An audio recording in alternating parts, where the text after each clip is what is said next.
আহ সবাইকে স্বাগত জানাচ্ছি আজকের অনলাইন ক্লাসে। তোমাদের অনুপ স্যার, আশা করছি সবাই ভালো আছো, সুস্থ আছো। আমার কথা শোনা যাচ্ছে? জি আমার স্যার। কথা শোনা যাচ্ছে কিনা? ওকে, ঠিক আছে। তো বোর্ড ঠিকঠাক দেখা যাচ্ছে? বোর্ড ঠিকঠাক দেখা যাচ্ছে?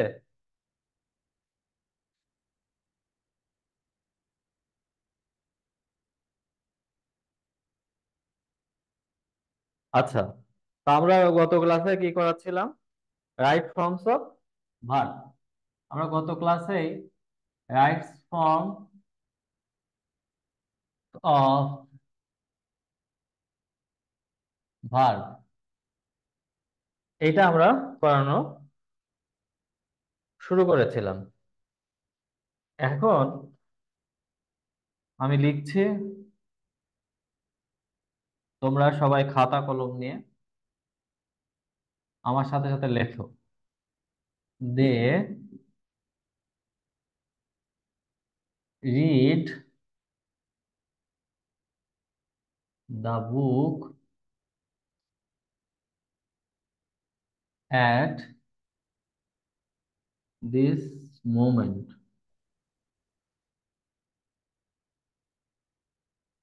আই ব্র্যাকেটে go to college yesterday.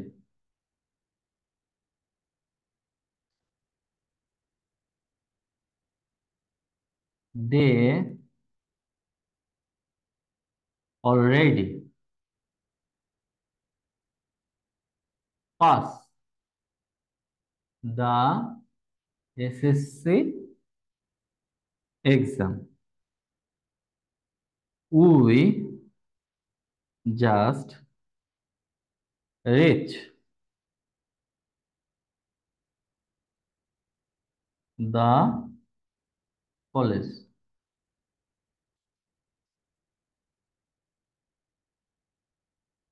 You see her lately. তো দেখো, এখানে আমি প্রথমে কি লিখেছি? They dash read the book at this moment. তারা এই মুহূর্তে, এখানে কি আছে? At this moment. At this মোমেন্টের বাংলা যদি করি তাহলে কি হয়? At this moment, at this মোমেন্টের বাংলা করলে কি হয়? এই মুহূর্তে। এই মুহূর্তে, তারা এই মুহূর্তে এই বলছে। মুহূর্তে।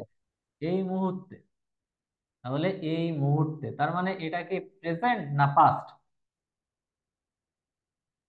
কোন টেন্স? নিশ্চয়ই এই মুহূর্তে প্রেজেন্ট প্রেজেন্ট। টেন্স। এখন প্রেজেন্ট টেন্স এই মুহূর্তে পড়ছে, তখন এটা কি এই মুহূর্তে মানে এখন, এই পড়ার কাজটি এখন চলমান। At this moment, now, right now, এই শব্দগুলো যদি থাকে তাহলে সেটা কন্টিনিউয়াস টেন্স হয়, প্রেজেন্ট কন্টিনিউয়াস টেন্স। তাহলে এটা কি হবে? প্রেজেন্ট কন্টিনিউয়াস টেন্সের স্ট্রাকচার হচ্ছে subject plus am is are, am is are plus ভার্বের সাথে আইএনজি যোগ করতে হবে, যোগ তারপরে অবজেক্ট। তাহলে এখন এটা কি হবে? They dash read the book. They, এখানে এখানে কি হবে? এখানে ঠিক আছে, দে দে। আর রিডিং দ্য বুক। কিন্তু এটা পাস্ট প্রেজেন্ট, এটা হচ্ছে সিং প্লুরাল নাম্বার, সেজন্য আর হবে দে আর। আর এখানে কি বলেছে? আইএনজি যুক্ত হবে, যেহেতু এখন পড়ছে সেজন্য রিডিং হবে। They are reading the book at this moment. এখন দেখো, এটাতে বলা হয়েছে I dash go to college yesterday. Yesterday মানে কি? স্টারডে মানে হচ্ছে গতকাল। স্টারডে মানে হচ্ছে গতকাল, গতকাল আমি কলেজে গিয়েছিলাম। হ্যাঁ, যদি থাকে yesterday, last week, last month, hmm, তারপরে হচ্ছে লাস্ট আওয়ার, এরকম যদি থাকে তাহলে সেটা হবে পাস্ট ইনডিফিনিট টেন্স। তাহলে পাস্ট ইনডিফিনিট টেন্সের গঠন প্রণালী কি? পাস্ট ইনডিফিনিট টেন্সের গঠন প্রণালী হচ্ছে সাবজেক্ট প্লাস ভার্বের 2 নম্বর ফর্ম আমার আব্বু জানে ইয়ার পারেনি দিছে। অবজেক্ট। নাও হইছে। সাবজেক্ট প্লাস ভার্বের 2 নম্বর রূপ প্লাস অবজেক্ট।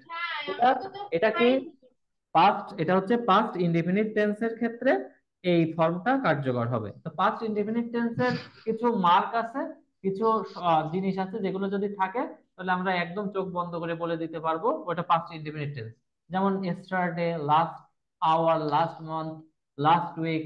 হ্যাঁ, এগুলো যদি থাকে তাহলে সেটা অবশ্যই পাস্ট ইনডিফিনিট টেন্স হবে। তাহলে আই গো টু কলেজ, তাহলে এটা কি হবে? এস্টারডে। এটা কি হবে? এটা কি হবে বলো? indefinite. I went to college, যেহেতু এখানে কি বলেছে ভার্বের ভি টু, তাহলে আই ওয়েন্ট টু কলেজ স্টারডে। এখন যদি আমি বলতাম আই ওয়েন্ট টু, হ্যাঁ এখানে গো দিয়েছি, I dash go to college, হ্যাঁ নাও, এখানে যদি নাও থাকতো তখন কি লিখতে? যে ধরো এখানে স্টারডে নাই, এখানে নাও আছে, তখন কি হতো? তখন এটা কোন টেন্স হয়ে যেত? বর্তমান। তখন এটা বর্তমান সময়ে। আর নাও মানে ঠিক I go to college. এই মুহূর্তে, এই মুহূর্তে। তখন নাও মানে এখনই ঘটছে সেই কাজটি, যে আমি এখন স্কুলে যাচ্ছি। তখন এটা কি হতো? নাও থাকলে কন্টিনিউয়াস টেন্স হবে, present continuous tense. Present continuous টেন্সের স্ট্রাকচার হচ্ছে অ্যাম, ইজ, আর, সাবজেক্ট অনুযায়ী, তারপরে ভার্বের সাথে আইএনজি। তারপরে আই এর পরে তো অবভিয়াসলি অ্যাম হয়, আই অ্যাম, তখন হতো going to college now, I am going to college now. এখন দেখো এখানে বলেছে they already dash pass the SSC exam. Already মানে কি? অলরেডি মানে তারা পাস করে গিয়েছে। হ্যাঁ, পাস করা, তারা তারা তাদের পাস করা হয়ে গিয়েছে already, just, just now, recently, immediately. হ্যাঁ, অলরেডি এই শব্দগুলো যদি কোনো সেন্টেন্সের মধ্যে থাকে তাহলে সেটা অবশ্যই পাস্ট, সেটা অবশ্যই কি হবে? প্রেজেন্ট পারফেক্ট টেন্স হবে। প্রেজেন্ট পারফেক্ট টেন্স কোন কোন শব্দগুলো যদি থাকে? যেমন যদি থাকে হচ্ছে লেটলি, যদি থাকে হচ্ছে জাস্ট, যদি থাকে জাস্ট নাও, যদি থাকে রিসেন্টলি, যদি থাকে যদি থাকে ইমিডিয়েটলি,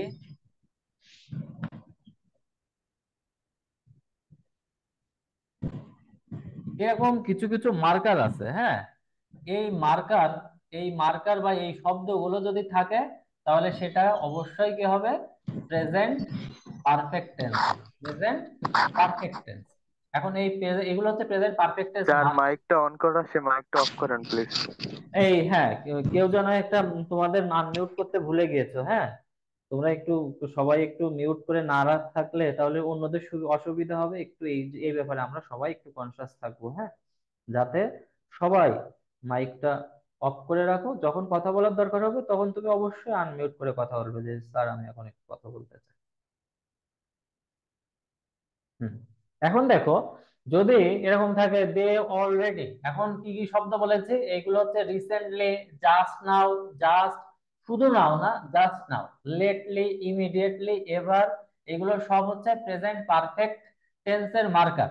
তো প্রেজেন্ট পারফেক্ট টেন্সের স্ট্রাকচার হচ্ছে সাবজেক্ট প্লাস হ্যাজ বা হ্যাভ, আর তারপরে হচ্ছে ভি3 ভার্বের 3 নম্বর রূপ প্লাস হচ্ছে অবজেক্ট। যেমন আমি একটা উদাহরণ দিই।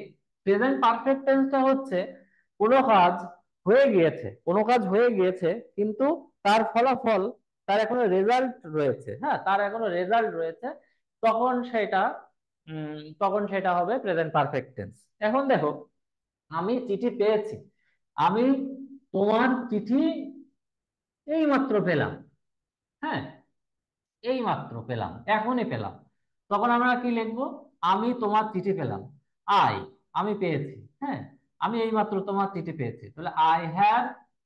তাহলে আই এর পরে তো আর হ্যাজ বসে না, হ্যাজ বসে হচ্ছে শুধুমাত্র থার্ড পার্সন সিঙ্গুলার নাম্বার হলে সেই শব্দগুলোর পরে সবসময় কি হয়? সবসময় হ্যাজ বসে থার্ড পার্সন সিঙ্গুলার নাম্বার। আর দুনিয়ায় যত যা কিছু আছে সাবজেক্ট, সেগুলোর পরে সব হ্যাভ বসবে। তাহলে আই হ্যাভ, আই তো obviously third person singular number না, তাহলে আই হ্যাভ। এইবার দেখো আমি পেয়েছি, I have just received your কি পেয়েছি, লেটার। এখন দেখো এখানে এই জাস্ট শব্দটা রয়েছে, এই জাস্ট শব্দটা যখনই থাকবে, হ্যাঁ, জাস্ট শব্দটা যখনই থাকবে তখন সেটা কি হয়ে যাবে, এখানে সেটা পারফেক্ট, সেটা কি হয়ে যাবে, সেটা পারফেক্ট, আহ সেটা তখন পারফেক্ট কন্টিনিউ ওই প্রেজেন্ট পারফেক্ট টেন্স হয়ে যাবে। I have just received your letter. তো এখানে একটা বিষয় যে অধিকাংশ ক্ষেত্রে যে আমরা যদি বলি জাস্ট, জাস্ট নাও, রিসেন্টলি, হ্যাঁ, এইগুলো সচরাচর হ্যাভ এর পরে বসে, হ্যাঁ, হ্যাভ বা হ্যাজ এর পরে ইমিডিয়েটলি, মানে হ্যাভ বা হ্যাজ এর পর পরই বসে। যেমন দে, এখানে রয়েছে already dash pass the SSC exam. তো অলরেডি থাকলে তোমরা মনে করবে যে স্যার অলরেডি থাকলে তো আপনি বলে দিয়েছেন যে অলরেডি পাসটা হচ্ছে প্রেজেন্ট পারফেক্ট টেন্স, তাহলে দে অলরেডি হ্যাভ পাস্ট লিখে দিলে, যেহেতু have third person singular number না। কিন্তু এটাতেও কিন্তু ভুল হবে, কারণ কি, এই সাবজেক্টের পরেই এই হ্যাভটা বসবে হচ্ছে সাবজেক্টের পরে। তো সাবজেক্ট হচ্ছে দে, কারা পাস করেছে, তারা পাস করেছে। তাহলে এই জন্য এটা একটু এগিয়ে নিয়ে আসতে হবে, দে হ্যাভ, এইবার তুমি দাও অলরেডি, তারপরে কি করবা, এই অলরেডির পরে এই যে পাস্ট এর সাথে একটা ইডি যোগ করে V3 বানাতে হবে। তার মানে they have already pass the SSC exam, একটু কিন্তু ঘুরিয়ে লিখতে হবে। এখানে দেখো তাহলে 4 নম্বরের ক্ষেত্রেও দেখো জাস্টটা আগে লিখেছে, উই জাস্ট। তাহলে এখন এই জাস্টটা কি এখানে থাকবে না ওইদিকে সরে যাবে, আর এই উই আর জাস্টের মাঝখানে কোনো কিছু আসবে, বলো তো কি আসবে, কি আসবে বলো। We have just reached the college. Very good Mili. তাহলে এইটা মিলি একদম ঠিক বলেছো। তাহলে জাস্টের আগে কি আসবে, উই হ্যাভ, যেহেতু we third person singular number না, উই হ্যাভ জাস্ট এখানে লিখবো, তারপরে এই রিচ এর সাথে ইটি যোগ করে দেব, we have just reached the college. তো এখন এই যে রিচ এর সাথে ইডি যোগ হলো কারণ হচ্ছে V3, আর জাস্ট থাকলে অবশ্যই সেটা কি হবে, just, just now, recently, lately, immediately. এবার এইগুলো থাকলে সব সময় কি হবে, প্রেজেন্ট পারফেক্ট টেন্স হবে। তারপরে দেখো পরেরটা 5 নম্বরটা, এখানেও কিন্তু লেটলি শব্দটি আছে। কি শব্দ আছে, লেটলি। কিন্তু এখানে ডট হবে না, এখানে ধরো একটা কোশ্চেন মার্ক দিয়ে দিয়েছে, এখানে একটা কোশ্চেন মার্ক দিয়েছে। এখন কোশ্চেন মার্ক দিয়েছে, লেটলি থাকলে কি হয়, লেটলি থাকলে সেটি অবশ্যই পারফেক্ট টেন্স হয়। তাহলে এখানে এই যে, যেহেতু এটা কোশ্চেন মার্ক, তো এমনি যদি আমি করি তখন হয় you have seen her lately, এটা হচ্ছে নর্মাল বাক্য। কিন্তু এটা যেহেতু কোশ্চেন মার্ক দেওয়া আছে, কোশ্চেন মার্কের ক্ষেত্রে এই যে ভার্বটা, টু হ্যাভ ভার্বটা কি করতে হবে, আগে নিয়ে যেতে হবে। তার মানে তখন কি হবে, হ্যাভ ইউ, তখন হ্যাভ, এই যে সাহায্য, এই যে টু হ্যাভ ভার্বটা আগে নিয়ে এলাম, তারপরে সাবজেক্ট বসাতে হবে, তারপরে V3, have you seen her lately, তখন এইটাই হচ্ছে কোশ্চেন মার্ক আসবে। তার মানে এইটা তোমার একটু সুবিধার্থে তুমি আগে মানে সাধারণ অ্যাসার্টিভ সেন্টেন্স করে অ্যাসার্টিভ সেন্টেন্সকে তুমি কি করতে পারো, ওটাকে ইন্টারোগেটিভ করে নিতে হবে। যেহেতু এখানে একটা কোশ্চেন মার্ক আছে, সেহেতু এইটাকে অবশ্যই কোশ্চেন মার্কের নিয়ম অনুযায়ী অক্সিলারি ভার্ব বা টু হ্যাভ ভার্ব সাবজেক্টের আগে বসবে, তারপরে সাবজেক্ট বসবে, তারপরে হচ্ছে যে ভার্ব থাকবে সেই প্রিন্সিপাল ভার্বটা বসাবো, তারপরেই হচ্ছে বাকিটুকু যা আছে তাই। হুম, আমার কথা বুঝতে পেরেছো, আমার কথা কি বোঝা যাচ্ছে, আমার কথা কি বোঝা যাচ্ছে? জি স্যার। আচ্ছা ঠিক আছে। দৃষ্টি কি এসেছো, দৃষ্টি, দৃষ্টি আছে? জি স্যার। জি স্যার। আজকে কি আর ঝড় বৃষ্টি হচ্ছে না তো? না স্যার, বাজার থেকে বাসায় যাচ্ছি, মার্কেট করতে গেছিলাম। বাহ বাহ বাহ বাহ, খুব তো কেনাকাটা রাস্তায়, চলতেছে। যাই হোক, রাস্তায়, রাস্তায় যেতে স্যার যেতে কাজ রাস্তায় করতেছো করো। করতে করতে ঠিক আছে ঠিক আছে, সমস্যা নাই, এটাই তো আমার প্রকৃত স্টুডেন্ট, শপিংও করছে আবার ক্লাসও করছে, এরকম স্টুডেন্টই তো চাই আমি। আচ্ছা, এখন আমরা পরেরটাতে চলে যাই। 6 নম্বরে, they live here for a long time.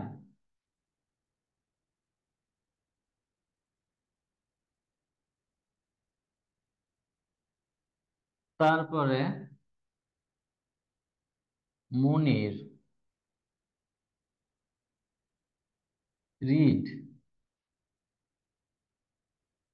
Read in this college since 2021। তারপরে আমি যদি বলি যে Moumi wait for you for an hour, 1 ঘন্টা ধরে অপেক্ষা করছে। হুম।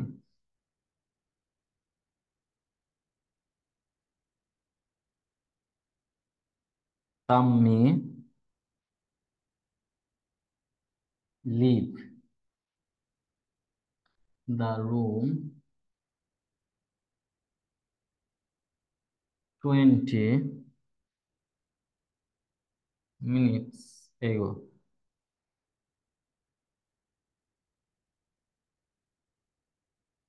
আমি যদি বলি যে শ্রাবণী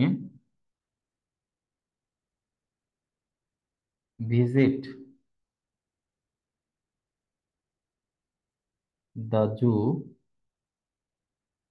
লাস্ট উইক। হুম।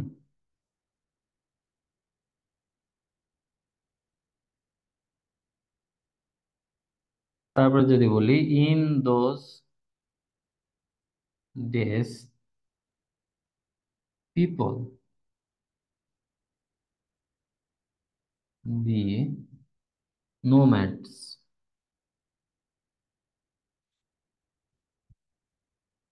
তাহলে দেখো, প্রথমে আমি 6 নম্বরে কি লিখেছি যে they dash live here for a long time, তার মানে তারা অনেক দিন ধরে এখানে বসবাস করছে। এখন কথা হচ্ছে ফর এ লং টাইম, অনেক দিন ধরে কোনো কাজ যদি অতীতে শুরু হয়, অতীতে শুরু হয়ে যদি বর্তমানেও চলে, কোনো কাজ দেখা যাচ্ছে অতীতে শুরু হয়েছে কিন্তু এখনো চলছে, তার মানে তারা দেখা যাচ্ছে 2010 সাল বা 2015 সাল থেকে যশোরে এসেছে, যশোরে এসে তারা এখনো বসবাস করছে, তার মানে তাদের বসবাসের কার্যক্রমটা অ্যাকচুয়ালি কবে থেকে শুরু হয়েছে, ধরো 2010 বা 2015 সাল থেকে, কিন্তু সেই বসবাসের কাজটা কিন্তু এখনো শেষ হয়নি, সেই কাজটি এখনো চলমান অবস্থায় রয়েছে। যেহেতু এখনো কাজটি চলমান অবস্থায় রয়েছে, অতীতের কোনো কাজ, হ্যাঁ, অতীতের কোনো কাজ শুরু হয়ে বর্তমানেও যদি তার চলমানতা বোঝায়, তখন সেটা হয় present perfect continuous tense. Present perfect continuous tense, remember it, অতীতে কোনো কাজ শুরু হয়েছে কিন্তু এখনো চলছে শুরু হয়ে, তাহলে সেটা হচ্ছে প্রেজেন্ট পারফেক্ট কন্টিনিউয়াস টেন্স। তো প্রেজেন্ট পারফেক্ট কন্টিনিউয়াস টেন্সের নিয়ম হচ্ছে সাবজেক্ট, প্রথমে হচ্ছে সাবজেক্ট প্লাস হ্যাভ বা হ্যাজ সাবজেক্ট অনুযায়ী, তারপরে এদের সাথে আবার বিন যুক্ত হবে, বিন প্লাস ভার্বের সাথে আইএনজি যুক্ত হবে প্লাস অবজেক্ট। হ্যাঁ, তার মানে কোনো কাজ অতীতে শুরু হয়ে যদি বর্তমানেও তার চলমানতা থাকে, চলছে, এরকম বোঝায়, তাহলে সাবজেক্ট হ্যাভ হ্যাজ তার সাথে আবার একটা বিন যোগ করতে হবে, বিন যোগ করে তারপরে ভার্বের সাথে, মূল ভার্বের সাথে আইএনজি যোগ করতে হবে, তারপর অবজেক্ট। তাহলে দেখো, they dash live here for a long time, তারা অনেক দিন ধরে এখানে বসবাস করছে, তাহলে এটা নিশ্চয়ই, এটা কোন টেন্স হবে, এটা প্রেজেন্ট পারফেক্ট কন্টিনিউয়াস টেন্স। তো যদি এটা প্রেজেন্ট পারফেক্ট কন্টিনিউয়াস টেন্স হয়, তাহলে সেক্ষেত্রে আমাদের কি হবে, এই দে, আগে মুখে বলো তো কি হবে, মুখে বলো। কি হবে, দে এর পরে কি হবে, অবভিয়াসলি একটা হ্যাভ বা হ্যাজ বসবে। যে দে যে জি হ্যাজ তো শুধু থার্ড পারসন সিঙ্গুলার নাম্বারের ক্ষেত্রে, তাহলে এখানে হ্যাভ হবে। তাহলে এই হ্যাভ বসালাম, হ্যাভ বা হ্যাজ এর ক্ষেত্রে হ্যাভ হবে। তারপরে কি একটা বিন যোগ করতে হবে, দে হ্যাভ বিন। তারপরে কি বলেছে, ভার্ব যেটা থাকবে, ভার্ব ছিল কি লিভিং, লিভ। তো লিভ এর সাথে কি করতে হবে, আইএনজি যোগ করতে হবে। আইএনজি যোগ করার সময় উঠে গিয়ে ওইটার সাথে আইএনজি যোগ হয়। তাহলে দে হ্যাভ বিন লিভিং, এইবার কি করতে হবে, ফর এ লং টাইম। তাহলে এটা কি হয়ে গেল, এই যে ভার্ব প্লাস আইএনজি যুক্ত হলো, লিভ প্লাস আইএনজি লিভিং হলো, আর তারপরে বাকিটুকু যা আছে তাই বসায় দিতে হবে। এখন আমি যদি বলি যে মনীষ, Munir dash read in this college since 2021, 2021 সাল থেকে মনির এই কলেজে পড়ছে। তাহলে মনিরের পড়ার কাজটি 2021 সালে শুরু হয়েছে, আর বর্তমানে এখন হচ্ছে 2024, 2024 সাল। 2024 সালে এসেও মনির সেই একই কলেজে পড়াশোনা করছে। তাহলে এটা কোন টেন্স হবে, আমি যদি তোমাদের জিজ্ঞেস করি এটা কোন টেন্স হবে, এটা কোন টেন্স হবে বলো। Present perfect continuous tense. Present perfect continuous tense, right. তো প্রেজেন্ট পারফেক্ট কন্টিনিউয়াস টেন্সের স্ট্রাকচার হচ্ছে সাবজেক্ট প্লাস হ্যাভ বা হ্যাজ। তার মানে সাবজেক্ট অনুযায়ী হ্যাভ বসবে, হ্যাজ বসবে, তার সাথে একটা বিন যোগ হবে, বিনের পরে ভার্ব, মূল ভার্ব যেটা দেওয়া থাকবে, তার সাথে আবার আইএনজি যুক্ত করে তারপরে বাকি অংশ লিখে দিতে। তো এখানে আছে মুনি dash read in this college since 2021। তাহলে এটাকে যদি আমি কারেকশন করি, তাহলে কিভাবে লিখবো আমরা এটা, 7 নম্বরটা তোমরা বলো আর আমি লিখে, তোমরা বলো। has Munir had been reading in this college Monir, since Munir 2021. আচ্ছা has been reading actually living have sorry হবে না, reading মনির তো হচ্ছে third person Has been. Third Has person ও been. হ্যাঁ, has সিঙ্গুলার। been হবে। Has been. তাহলে কি হবে, হ্যাজ, হ্যাজ হবে, হ্যাজ এর পরে কি হবে, Has been reading. Has been. তারপরে রিড আছে, রিড এর সাথে কি করতে হবে, ING. আইএনজি যোগ করতে ING হবে। job. তাহলে Munir has been reading in this college since 2021। Okay, হয়ে গেল। এখন তারপরে দেখো 8 নম্বরটা, আমি বললাম Moumi dash wait for you for an hour. তার মানে ওয়েট মানে কি, অপেক্ষা করা, হ্যাঁ। তো অ্যাকচুয়ালি এই সেন্টেন্সটা দেখে আমরা বুঝতে পারছি যে এই সেন্টেন্সটা বলতে যাচ্ছে Moumi wait for you, Moumi আসলে অপেক্ষা করছে তোমার জন্য 1 ঘন্টা ধরে। তার মানে কি, মৌমির অপেক্ষা করার কাজটি 1 ঘন্টা আগে শুরু হয়েছে এবং এখনো মৌমি অপেক্ষা করছে। তাহলে এটা কোন টাইপ অফ টেন্স হবে, which kind of tense is it, এটা কোন কোন ধরনের বলো। এটাও হয়তো প্রেজেন্ট পারফেক্ট কন্টিনিউয়াস টেন্সে। Very good, present perfect continuous tense. তাহলে এইটা যদি আমি বলি যে তাহলে মিলিয়ে এটা কিভাবে করতে হবে, এটা কিভাবে করব, Sir, Munir has been waiting for you for an hour. Moumi has been wait, wait লিখবো, ওয়েটের সাথে ওয়েটিং। আইএনজি যোগ করব। তাহলে waiting, Moumi has been waiting for you for an hour, ব্যাস হয়ে গেল। এবার দেখো 9 নম্বরে কি বলেছে, Tammi dash leave the room 20 minutes ago. Tammi 20 minute আগে রুম ত্যাগ করেছে। তার মানে এই ঘটনাটি কিন্তু অতীতে হয়ে গিয়েছে, তাম্মি কিন্তু এখনো কোনো অপেক্ষা, তাম্মি ছেড়ে যাচ্ছে না, রুম ত্যাগ এখনই রুম এইমাত্র ত্যাগ করে নাই বা এখন ত্যাগ করছে এমনটাও না। তাম্মি আসলে 20 মিনিট আগে রুম কি করেছে, ত্যাগ করেছে। তার মানে তাম্মির এই যে রুম ত্যাগের ঘটনা, এটা কি এখনকার ঘটনা নাকি অতীতের ঘটনা না ভবিষ্যতের ঘটনা বলো। অতীতের ঘটনা স্যার। অতীতের ঘটনা। তখন আমি বলেছিলাম last week, last month, yesterday, previous day, এইগুলো যদি থাকে শব্দে কোনো সেন্টেন্সে, তাহলে সেগুলো হয় past indefinite tense. Past indefinite tense, past indefinite টেন্সের স্ট্রাকচার হচ্ছে subject plus V two. V two মানে হচ্ছে ভার্বের 2 নম্বর রূপ প্লাস অবজেক্ট। এখন কথা হচ্ছে এখানে ওই যে yesterday, last week, last month, last আওয়ারের সাথে এগোটাও আমার যোগ করা দরকার ছিল। এগো থাকলেও আসলে সেটাকে সেটা হচ্ছে পাস্ট ইনডিফিনিট টেন্সের মধ্যেই পড়ে যায়। তার মানে এখন পাস্ট ইনডিফিনিট টেন্সের যে রুলটা হবে, সেই রুলটা হচ্ছে কি, পাস্ট ইনডিফিনিট টেন্স যদি কোনোটা পাস্ট ইনডিফিনিট টেন্স হয়, তাহলে সেটা কি হয়, সেইটা পাস্ট ইনডিফিনিট টেন্সের রুল হচ্ছে সাবজেক্ট প্লাস ভার্বের 2 নম্বর রূপ প্লাস অবজেক্ট। এখন কথা হচ্ছে তাম্মি হচ্ছে সাবজেক্ট, এবার ভার্ব কোনটা? লিভ।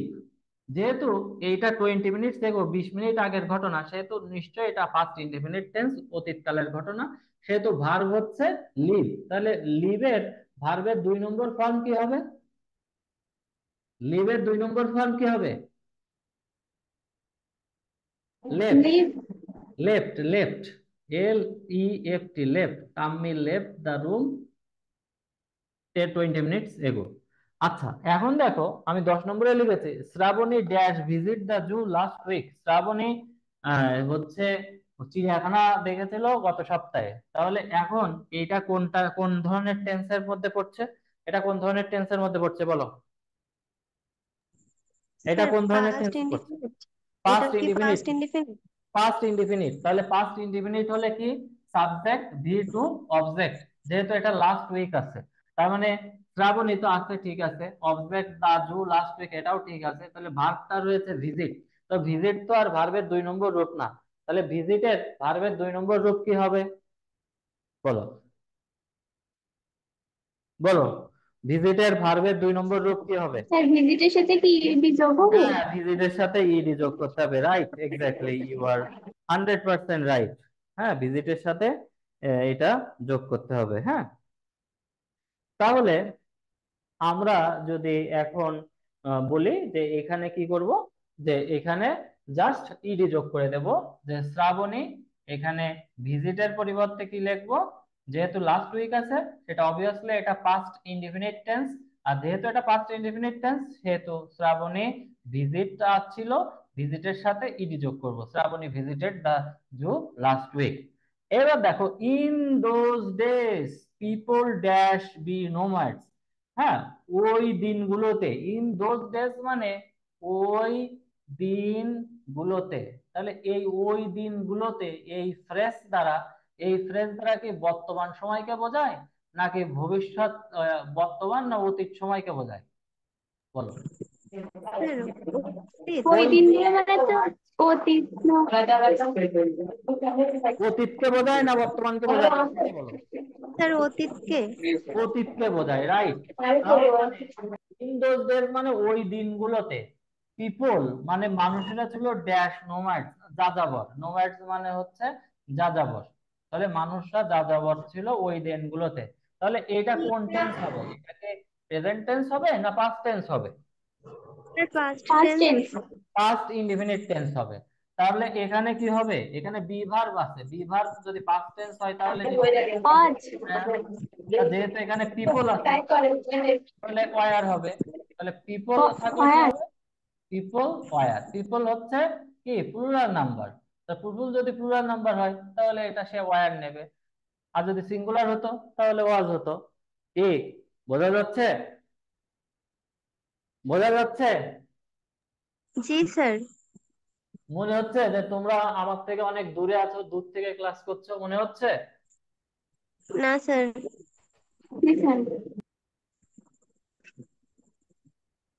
ক্লাস করবে রেগুলার?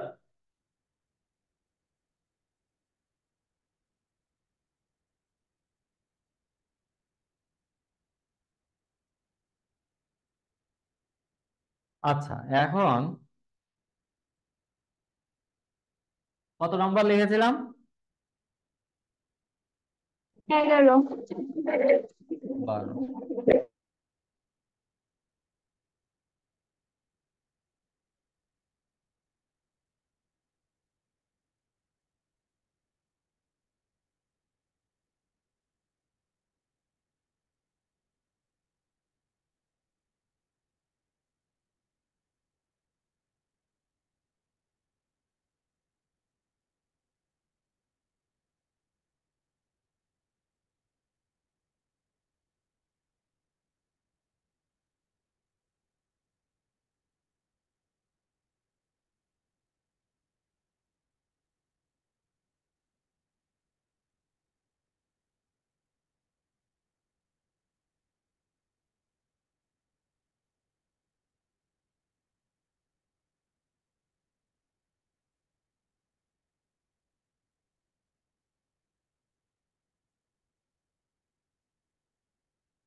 রিড।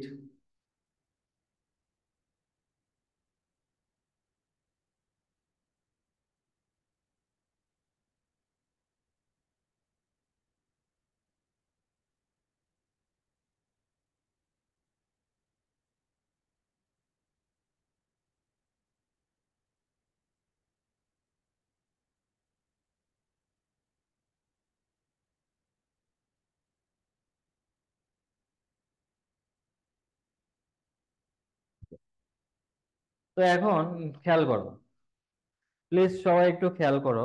এখানে বলেছি হোয়াইল। তো একটা জিনিস মনে রাখবা, হোয়াইল মানে কি? হোয়াইল মানে কি? আগে হোয়াইলের মানে জানতে হবে। হোয়াইল মানে কি? যখন। যখন। হোয়াইল মানে যখন। আর হোয়াইল সেন্টেন্সে যখন ব্যবহৃত হবে, যখন হোয়াইল সেন্টেন্সে ব্যবহৃত হবে, তখন হোয়াইলটা আসলে পাস্ট টেন্স নির্দেশক। পাস্ট টেন্স, অতীতকাল নির্দেশক। তো দুটো জিনিস তুমি you should remember on your in your memory, হ্যাঁ, ইন ইউর মাইন্ড। সেই দুটো জিনিস কি? সেই দুটো জিনিস হচ্ছে, হোয়াইলের পরে কি করতে হবে? দুটো জিনিস মনে রাখতে হবে, যে হোয়াইলের পরে যদি সরাসরি ভার্ব থাকে, হোয়াইলের পরে যদি সরাসরি ভার্ব থাকে, তাহলে সেই ভার্বের সাথে আইএনজি যোগ করতে হবে। হোয়াইলের পরে যদি ব্র্যাকেট দিয়ে সরাসরি ভার্ব থাকে। আর হোয়াইলের পরে যদি সরাসরি ভার্ব না থেকে যদি সাবজেক্ট থাকে, তারপরে ভার্ব থাকে, তো সেক্ষেত্রে হোয়াইলের পরে যে তোমার ক্লজটি থাকবে, হ্যাঁ, সাবজেক্ট যুক্ত যে ক্লজটি থাকবে, সেই ক্লজটি সবসময় পাস্ট কন্টিনিউয়াস টেন্স হবে। কি হবে? হোয়াইলের পরে সাবজেক্ট থাকলে সেই হোয়াইল যুক্ত সেন্টেন্সটি পাস্ট কন্টিনিউয়াস টেন্স হবে। আর হোয়াইলের পরে যদি সরাসরি ভার্ব থাকে, কোনো সাবজেক্ট যদি না থাকে, সাবজেক্ট না থাকলে, তাহলে সেটি কি হবে? সেটিতে সরাসরি ভার্বের সাথে আইএনজি যোগ করতে হবে। এখন তোমরা প্রথমে পড়ো, প্রথমে কি লেখা রয়েছে প্রথম সেন্টেন্সটা, 12 নম্বরে, while dash go to college I saw a dead cow. তো এখানে হোয়াইলের পরে সরাসরি ব্র্যাকেট আছে। হোয়াইলের পরে কি কোনো সাবজেক্ট আছে সরাসরি? হোয়াইলের একদম ইমিডিয়েট পর পরেই কোনো সাবজেক্ট আছে? আছে? না ভার। হোয়াইলের পরে ভার্ব আছে, তার মানে দাঁড়াচ্ছে হোয়াইলের, আমি যেটা বলতে চাচ্ছি, হোয়াইলের পরে যদি সাবজেক্ট না থেকে সরাসরি যদি ভার্ব থাকে, তাহলে ভার্বের সাথে আইএনজি যোগ করতে হবে। আর হোয়াইলের পরে, গোয়িং। হ্যাঁ, হোয়াইলের পরে যদি এরকম সাবজেক্ট থাকে, তারপরে ভার্ব থাকে, তখন ওই সাবজেক্ট ভার্ব আর অবজেক্ট যুক্ত এরকম যদি সেন্টেন্স থাকে, তো সাবজেক্ট থাকলে সেই সাবজেক্ট যুক্ত অংশটাকে, সম্পূর্ণ অংশটাকে পাস্ট কন্টিনিউয়াস টেন্স করতে হবে। পাস্ট কন্টিনিউয়াস টেন্স করতে হবে। তাহলে এখানে দেখো প্রথম উদাহরণে দেওয়া হচ্ছে হোয়াইল, এখানে কোনো সাবজেক্ট নাই, সরাসরি গো দেওয়া আছে। তাহলে সরাসরি যেহেতু গো দেওয়া আছে, মানে সরাসরি ভার্ব দেওয়া আছে, তাহলে আমাকে এটার কারেকশন 12 নম্বরে রাইট ফর্মস অফ ভার্ব অনুযায়ী এটা কি করতে হবে? এটা ঠিক করতে গেলে কি করতে হবে বলো? কি করতে হবে? কি করতে হবে? আইএনজি ভার্বের যোগ সাথে করতে আইএনজি হবে। যোগ করতে হবে। এই যে সরাসরি ভার্ব থাকলে এটার সাথে আইএনজি যোগ করতে হবে। গো এর সাথে আইএনজি যোগ করে দাও। While going to college I saw a dead cow. But 13 নম্বরে দেখো, 13 নম্বর আর 12 নম্বরের মধ্যে কিন্তু ডিফারেন্স আছে। কি ডিফারেন্স? হোয়াইলের পরে সাবজেক্ট আছে। তবে হোয়াইলের পরে যদি সাবজেক্ট থাকে, তাহলে তারপরের যে ভার্ব, তাহলে এই হোয়াইল যুক্ত অংশটা সেন্টেন্সটা কি হয়ে যাবে? হোয়াইল যুক্ত সেন্টেন্সটি তখন পাস্ট কন্টিনিউয়াস টেন্স হয়ে যাবে। তাহলে 13 নম্বরের কারেকশন কি হবে? পাস্ট কন্টিনিউয়াস টেন্সের নিয়ম হচ্ছে সাবজেক্ট প্লাস ওয়াজ বা ওয়ার প্লাস ভার্বের সাথে আইএনজি যোগ প্লাস অবজেক্ট। এখন দেখো, হোয়াইল, হোয়াইল সাবজেক্ট আছে, তাহলে এখানে হি আছে, তাহলে হি এর পরে ওয়াজ হবে, হি ওয়াজ, তারপরে কি হবে? গো আছে, তার গো এর সাথে আইএনজি যোগ হবে। While he was going to college he saw a dead cow. আচ্ছা, এখন দেখো, এখন যদি আমি 14 নম্বরটা তোমাদের কাছে জিজ্ঞেস করি, যে don't gossip while dash read আছে, হোয়াইলের পরে সরাসরি ভার্ব আছে, তাহলে কি করতে হবে? হোয়াইলের পরে সরাসরি ভার্ব থাকলে কি করতে হবে? আইএনজি যোগ করতে হবে। হোয়াইলের পরে সরাসরি ভার্ব থাকলে আইএনজি যোগ করতে হবে। তার মানে ডোন্ট গসিপ, হ্যাঁ, গল্প করবে না, করো না। হোয়াইল রিড, রিড থাকলে তখন কি হয়ে যাবে? হোয়াইলের পরে সরাসরি ভার্ব আছে, সেহেতু এই রিডের সাথে আইএনজি যোগ করে দিলে আমার হয়ে যাচ্ছে। এবার দেখো, এবার আছে, এটা তোমাদের পরীক্ষায় এসেছিল, ওয়ার্ক ফাস্ট লেস্ট ইউ। এখন দেখো ওয়ার্ক ফাস্ট, লেস্ট ইউ। এখন লেস্ট মানে, লেস্ট শব্দটির মানে জানতে হবে। হ্যাঁ, তা না হলে, লেস্ট শব্দটির অর্থ হচ্ছে তা না হলে। ওয়ার্ক ফাস্ট, ওয়ার্ক ফাস্ট, দ্রুত, দ্রুত, দ্রুত হাঁটো। লেস্ট মানে কি, তা না হলে you should miss the train, তুমি ট্রেনটি মিস করবে। এখন দেখো এই লেস্টের পরে যদি কোনো সাবজেক্ট থাকে, লেস্ট প্লাস সাবজেক্ট যদি থাকে, তাহলে ওই সাবজেক্টের পরে অবশ্যই একটা শুড বসবে, ওই সাবজেক্টের পরে শুড বসবে, এবং কোনো ভার্ব থাকলে ভার্বের বেস ফর্ম বসবে। তারপরে কি বসাতে হবে, অবজেক্ট বসাতে হবে। এখন কথা হচ্ছে, লেস্ট প্লাস সাবজেক্ট আছে, সাবজেক্টের পরে অবশ্যই কি করতে হবে, শুড বসিয়ে ভার্বের বেস ফর্ম বসাতে হবে। এখন দেখো এখানে সেন্টেন্সের মধ্যে লেস্ট আছে, লেস্টের পরে সাবজেক্ট হচ্ছে ইউ, ইউটা হচ্ছে সাবজেক্ট, তাহলে এই সাবজেক্টের পরে কি রয়েছে, সাবজেক্টের পরে অবশ্যই লেস্ট, লেস্টের পরে সাবজেক্ট থাকলে তারপরে অবশ্যই একটা শুড বসাতে হয়। তাহলে ইউ এর পরে আমরা ইউ এর পরে একটা শুড বসাবো, ইউ শুড। এবার কি বলেছে, শুডের পরে ভার্বের 1 নম্বর রূপ, তাহলে মিস আছে, মিস যা আছে তাই থাকবে, work first lest you should miss the train. বুঝতে পেরেছো? তাহলে এখন যদি আমি বলি যে 16 নাম্বারটা করো, রিড অ্যাটেন্টিভলি, মনোযোগ সহকারে পড়ো, lest you dash fail in the exam. তাহলে এখানে কি করতে হবে, এখানে শুড শুড বসাই দিই। আগে কি করতে হবে, ইউ এর পরে একটা শুড বসালাম, শুড বসিয়ে তারপরে কি করতে হবে,